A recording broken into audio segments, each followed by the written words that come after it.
मैं जब भी किसी नए इंसान से जिसको ईवी इंडस्ट्री के बारे में पता नहीं है मिलता हूं, तो उसका मेरे से सबसे पहला क्वेश्चन ये होता है कि इसमें सरकार की सब्सिडी कितनी मिलती है। ये एक बहुत बड़ा मिथ है कि इलेक्ट्रिक व्हीकल इंडस्ट्री को प्रमोट करने के लिए सरकार ने बहुत सारे बेनिफिट, बहुत सारी सब्सिडीज प्रोवाइड करा रखी है। और मुझे लगता है इस मिथ की वजह से इंडस्ट्री को फायदा कम हो रहा है, नुकसान ज्यादा हो रहा है।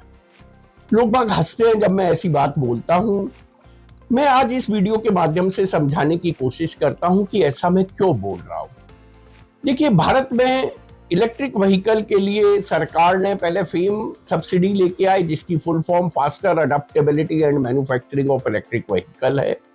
फिर उसका पार्ट 2 आया, फेम 2 आया, और एक इंटरमीडिएरी पीरियड के लिए फेम का एक एडिशनल बेनिफिट आया। अभी ये सारे बेनिफिट अगर मैं 2 व्हीलर की बात करता हूं तो उसके ऊपर समाप्त हो चुके हैं। 3 व्हीलर में सिर्फ L5 पे हमेशा से ये बेनिफिट थे। अब धीरे धीरे वो भी खात्मे की ओर चलते चले जा रहे हैं। कुछ स्टेट गवर्नमेंट अपने बेनिफिट्स दे रही है, जैसे स्टेट की जो टैक्स होता है, जिसे रोड टैक्स कहते हैं, रजिस्ट्रेशन के टैक्स कहते हैं, उन टैक्सों में कुछ स्टेट गवर्नमेंट बेनिफिट देती है।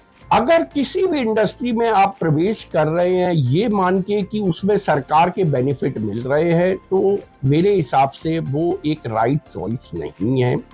सरकार के बेनिफिट्स आपकी कंपनी को प्रमोट करने के लिए नहीं होते हैं, वो उस इंडस्ट्री को प्रमोट करने के लिए होते हैं। सरकार को एनवायरनमेंट रिलेटेड या इकोनॉमिक रिलेटेड कुछ ऐसी संभावनाएं दिख रही होती है जिसके लिए सरकार ये बेनिफिट्स आपको पास ऑन करती है, ये सब्सिडीज आपको पास ऑन करती है। लेकिन सरकार अगर कोई बेनिफिट आपको देगी, कोई सब्सिडी आपको देगी, तो उसके लिए अपने बहुत सारे कंप्लायंसेस आपको कराएगी।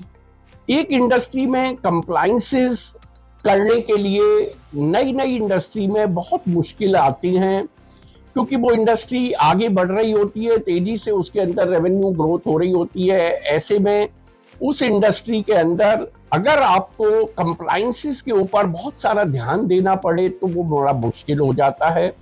हमने ईवी इंडस्ट्री में देखा बहुत सारी कंपनियां हैं, मैं उनका नाम नहीं लेना चाहूंगा, लेकिन उन कंपनियों ने जिन्होंने भी सब्सिडी के ऊपर फोकस किया, आज वो कंपनियां बंद हो गई हैं।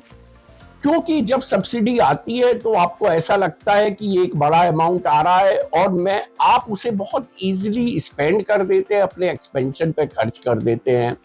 कंप्लायंसेस की ओर उतनी ज्यादा ध्यान नहीं दे पाते हैं, ना ये ध्यान दे पाते हैं कि कल को अगर मैं उन कंप्लायंसेस को पूरा नहीं कर पाया तो ये सब्सिडी मुझे पेनल्टी और इंटरेस्ट के साथ लौटानी होगी। उसका प्रोविजन ना होने से लास्टली आपको कंपनी को बंद करना पड़ता है।